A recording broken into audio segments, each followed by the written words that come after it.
दोस्तों, आज हम स्टार्ट कर रहे हैं इकोनॉमिक्स। पॉलिटी के 2 चैप्टर करवा दिए मैंने और तीसरा चैप्टर जो है संविधान के जो उनकी जो आलोचनाएं हैं और वो कहाँ से किससे प्रेरित हैं उस पर चर्चा करेंगे। पहले हम इकोनॉमिक्स स्टार्ट कर लेते हैं आज से, ठीक है। तो ये एक अच्छी सी क्लास होगी। तो सबसे पहले अर्थव्यवस्था, ठीक है। अर्थव्यवस्था का हमको सामान्य परिचय हम पढ़ेंगे, ठीक है। अर्थव्यवस्था का अर्थ देखिए, इसमें से कितना आएगा नहीं आएगा इससे नहीं जाना है हमको, बस अभी अपना बेसिक क्लियर करना है और एडवांस लेवल तक पहुंचना है। चिंता मत कीजिए, बस अभी मतलब लगा लीजिए बस 300 पेजेस हमको पढ़ने हैं इकोनॉमिक्स में, तो वो मेरी नोट्स में अवेलेबल मिल जाएंगे आपको। देखिए, अर्थव्यवस्था का अर्थ, इकोनॉमिक्स जो है ग्रीक वर्ड वो इकोनॉमिक्स से लिया गया है, जिसका अर्थ है घर का प्रबंधन, ठीक है। और इकोनॉमिक्स से लिया गया है जिसका मतलब है घर का प्रबंधन। विभिन्न अर्थशास्त्रियों ने नियम सिद्धांतों के आधार पर आर्थिक गति व्यवस्था के व्यवस्थित अध्ययन को अर्थशास्त्र कहते हैं। अब देखिए, हमको यहाँ अर्थशास्त्र तो पढ़ना है नहीं, बस इतना जान लीजिए जो अर्थशास्त्र है वो विभिन्न अर्थशास्त्रियों के नियम सिद्धांतों पर आधारित होते हैं, ठीक है। उनकी आर्थिक गतिविधियों का अध्ययन करते हैं जो विभिन्न अर्थशास्त्री होते हैं। जो भी इकोनॉमिक्स होगा उसका हमको नहीं पढ़ना है, हमको क्या पढ़ना है, हमको इंडियन इकोनॉमी पढ़नी है। तो अर्थव्यवस्था हमको पढ़नी है, भारतीय अर्थव्यवस्था। तो किसी देश की जब हम समस्त आर्थिक गतिविधियों का अध्ययन करते हैं, उस देश को अनिवार्य मानते हैं, उसे अर्थव्यवस्था कहते हैं। और सिलेबस में हमको इकोनॉमिक्स नहीं, इंडियन इकोनॉमी पढ़ना है। अब स्टार्ट होगा आर्थिक गतिविधियाँ। आर्थिक गतिविधियाँ क्या होती हैं? जिसमें हम उत्पादन करेंगे, हमें उपभोग करेंगे, वितरण होगा, विनिमय होगा और राजस्व होगा, ठीक है। देखो, एक मान लो एक घर चलाने के लिए हमको क्या क्या चाहिए होता है? पैसा, ठीक है। उस पैसे को किस प्रकार खर्च करेंगे उसके लिए हम विनिमय करेंगे, ठीक है। ठीक है, उस पैसे से हम क्या लाएंगे, ठीक है। उस पैसे से हम क्या लाएंगे? हम उपभोग करेंगे, हम वितरण करेंगे, किस प्रकार से बांटेंगे। उत्पादन तो मार्केट में होता है। देखो, मार्केट वाला कितना उत्पादन करेगा, किस हिसाब से वितरण करेगा, किस हिसाब से राजस्व को एकत्रित करेगा, तो ये चीज़ें हैं यहाँ पे बन रखा है। देखो, पहले उत्पादन का होना ज़रूरी है, ठीक है। उत्पादन का होना ज़रूरी है और एक उपभोक्ता का, एक उत्पादक और एक उपभोग, मतलब एक बेचने वाला होना चाहिए, एक जो सामान को लेने वाला होना चाहिए। और ये दोनों काम कहाँ पे होंगे? ये दोनों काम मार्केट में होंगे। अब मार्केट जाते हो ना, तो एक सेलर होता है जो बेचता है और एक खरीदता है, बाई करता है, ठीक है। और वितरक, और ये वितरक का काम करता है, ठीक है। वस्तुओं की कीमतें, देखो वस्तुओं की कीमतें मांग और पूर्ति के आधार पे होती है। देखो, जो वस्तु है हमारी, ठीक है, जो हमारी वस्तु है, ठीक है, जो हमारा प्रोडक्ट है, उसकी अगर मार्केट में मांग ही नहीं होगी तो वो अपना मतलब उसको कौन लेना चाहेगा? कोई लेना चाहे, उस माल की जो है आपूर्ति भी नहीं हो पाएगी, ठीक है। तो ऐसा कोई वस्तु जिसकी कीमतें मांग और पूर्ति के आधार पे हो, यानी वो मार्केट में मांग में भी बने और जो है राजस्व भी हमको उससे बहुत अच्छा प्राप्त हो जाए, ठीक है। तो क्या क्या होंगे यहाँ पे लिख देती हूँ। देखिए, सबसे पहले क्या होगा? उत्पादक होगा, उत्पादक, ठीक है, ठीक है। और फिर जो है उपभोक्ता होगा, लेने वाला, उपभोक्ता। बीच में क्या होगा? मार्केट होगा, बाजार होगा। और बाजार क्या कार्य करेगा? वितरक का कार्य करेगा कि कहाँ से क्या लेना है, ठीक है। और जो मांग होगी, जो मांग होगी किसी भी वस्तु की, जो मांग है वो पूर्ति के आधार पे होगी, ठीक है। किसी वस्तु की मांग पूर्ति के आधार पे होती है, ठीक है। जब तक वो बिकेगा नहीं तब तक उस सामान को कोई मंगाएगा भी नहीं, ठीक है। तो वस्तु की कीमतें मांग और पूर्ति के आधार पे होती है। यानी ऊपर इसको फिर से समझा देती हूँ। मान लो कोई वस्तु है, ठीक है, ये है कोई वस्तु, ठीक है, मतलब उसकी ब्रेड का पैकेट है मान लो, ठीक है, अभी इसको ब्रेड का पैकेट मांग लो, तो जब तक इस ब्रेड की मांग अगर मार्केट में है तो पूर्ति निश्चित है, ठीक है, जब तक एक सामान की जो मांग है वो बहुत ज़्यादा नहीं होगी तब तक उस वस्तु वो बिकेगा भी नहीं वो वस्तु, ठीक है, और यही वस्तु जो है इसकी जो कीमतें हैं वो भी निर्धारित होगी वो कितनी मांग में है, ठीक है, अगर वो कम मांग में है तो उसका रेट जो है कम हो सकता है, अगर वो ज़्यादा मांग में है तो रेट हाई हो सकता है, ठीक है। नियंत्रण के लिए यहाँ पे गवर्नमेंट होती है, बिल्कुल विनियामक संस्था है, जैसे आपने जीएसटी देखा, कौन लाया, गवर्नमेंट ही तो लाई, ठीक है, तो ये सब जो नियंत्रण का एक काम जो करता है वो गवर्नमेंट करता है, ठीक है, एक विनियामक संस्था भी होती है, ठीक है। विनियमन माने होता है लेन देन और विनियमन माने होता है नियम कानून, इसका ये मैंने इसलिए लिखा है क्योंकि कोई कोई कंफ्यूज जाता है विनिमय और विनियमन में। विनियमन जो है नियम कानून होते हैं, जबकि विनियमय क्या होता है, लेन देन होता है।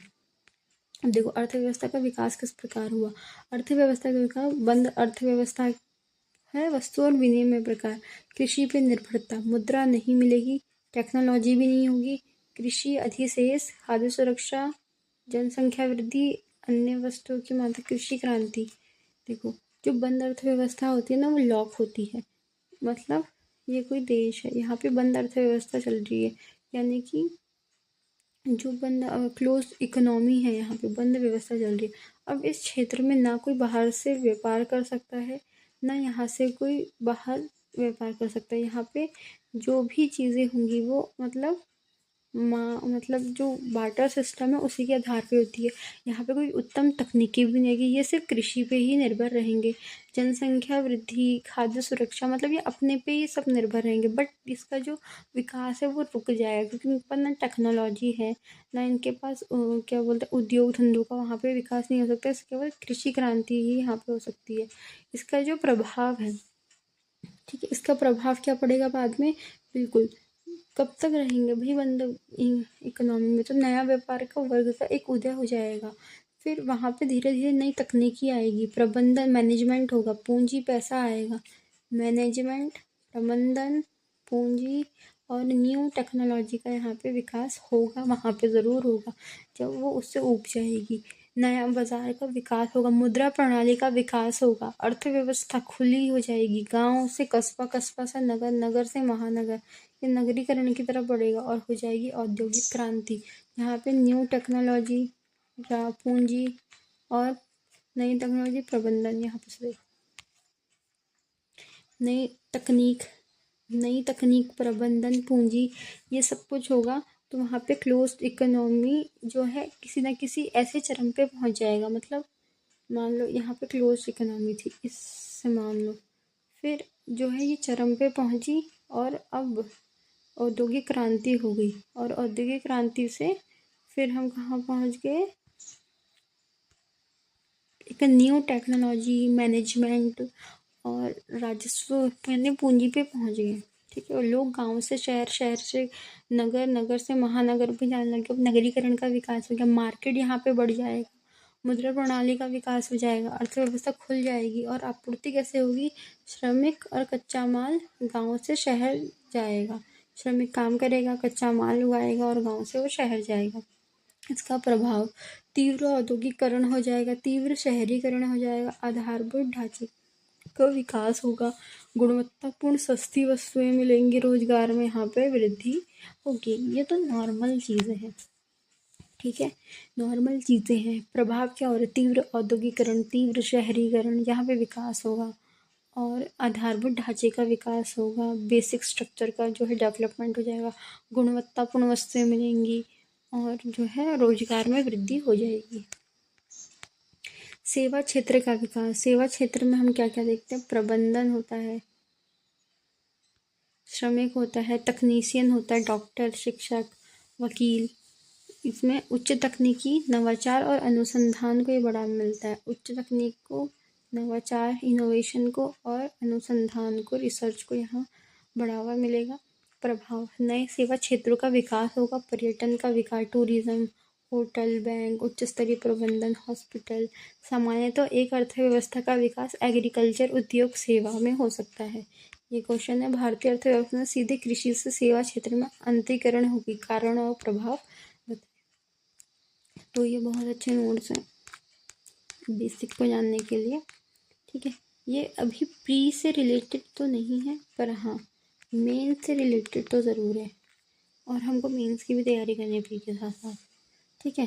प्री में तो हम करंट अफेयर से रिलेटेड देखेंगे ना, हर चीज़ को उससे लिंक करते हुए, ठीक है। इससे भी आ सकता है, ऐसी बात नहीं है।